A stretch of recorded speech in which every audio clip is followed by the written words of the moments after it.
Philippe Geluck et le chat, un chat qui a de l'humour. Bonjour Philippe Geluck. Bonjour, bienvenue. Merci Philippe. d'avoir accepté l'invitation Télématin. Alors le chat, il est partout. Déjà, grosse actualité du chat.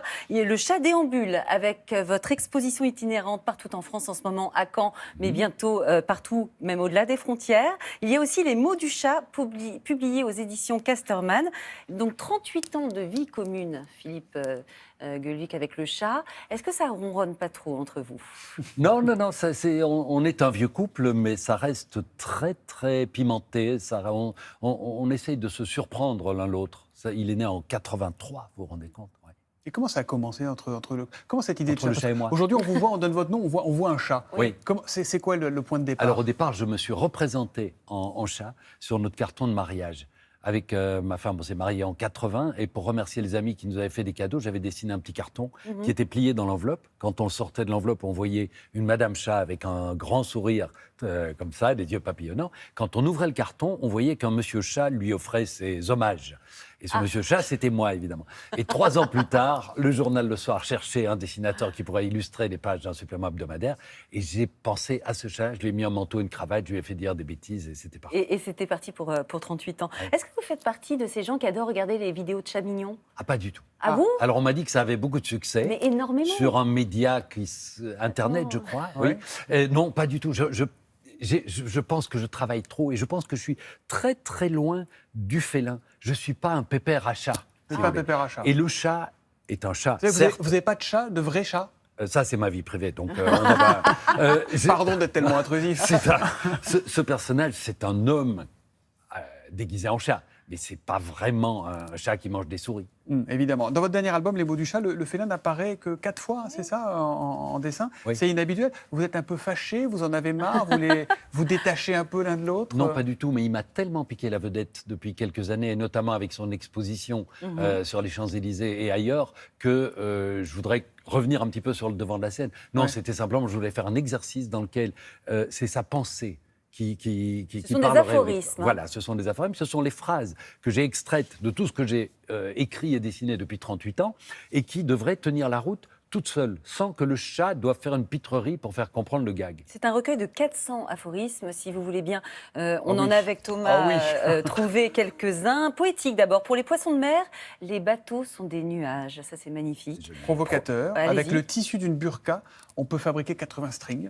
Pas mal. Pas Et, très politiquement correct. Non, mais c'est en même temps la vérité. et imparable, si Zorro avait eu un portable, il aurait utilisé un numéro masqué. C'est bien vu, ça. Hein. Absolument. C'est le nouveau Oscar Wilde, en fait. C'est un peu ça. On hésite entre Confucius, Descartes, Spinoza, Kierkegaard.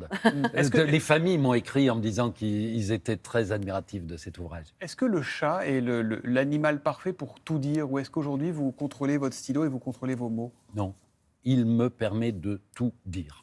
Ouais.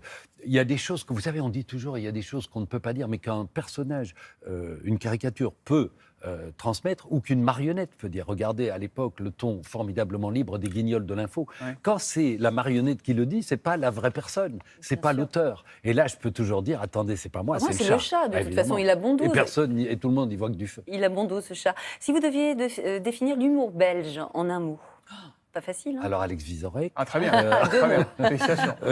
Non, mais j'ai l'impression que depuis 3 décennies maintenant, l'humour belge s'est fait plutôt bien voir en France. C'est alors devenu que- classe, alors qu'avant on s'en moquait. Exactement. Ouais. Maintenant, on dit, vous savez, je connais un Belge. Oui, bon, j'ai c'est- de très bons amis Oui, belges, tout à absolument. fait. Alors, L'humour belge est à la fois teinté de surréalisme, de second degré, de troisième degré, évidemment.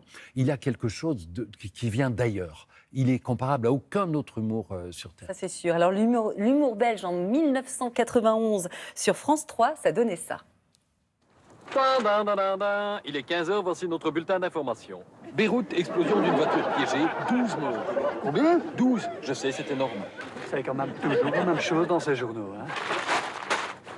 Oui, voici maintenant l'état des eaux du Rhin, du Neckar, du Main et de la Moselle.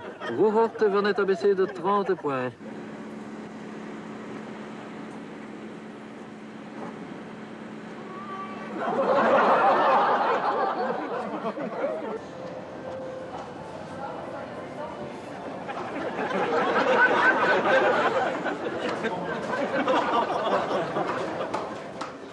Je crois que celui-là, c'est mon préféré, la fausse manif, là, comme ça. Oui, c'est formidable. Mais ça, c'est sur un scénario qui était fait avec 4 bons hommes de Nancy, Lefred Touron, Kafka, qui est sur Canal+, etc. C'était une série qu'on avait faite qui avait marché du tonnerre, qui était complètement délirante et un vrai bonheur.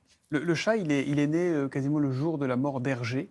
Non seulement le jour de la mort, mais à l'heure précise de sa disparition. Le 3 mars 83. À 22h30.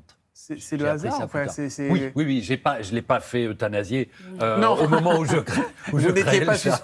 Vous n'étiez pas suspect. Donc, il n'a jamais connu le chat. C'est ça qui est trop... Et moi, j'ai un jour rencontré Hergé. Il habitait pas loin de chez moi et je l'ai un jour vu à 30 mètres de moi, mais il était de dos. Et c'est vous n'avez jamais parlé, alors? Non, c'est la seule relation que Vous auriez adoré qu'il connaisse votre chat? Oui, je crois. Vous êtes sûr que c'était lui? Pardon? De dos à 30 mètres, vous êtes sûr que c'était lui?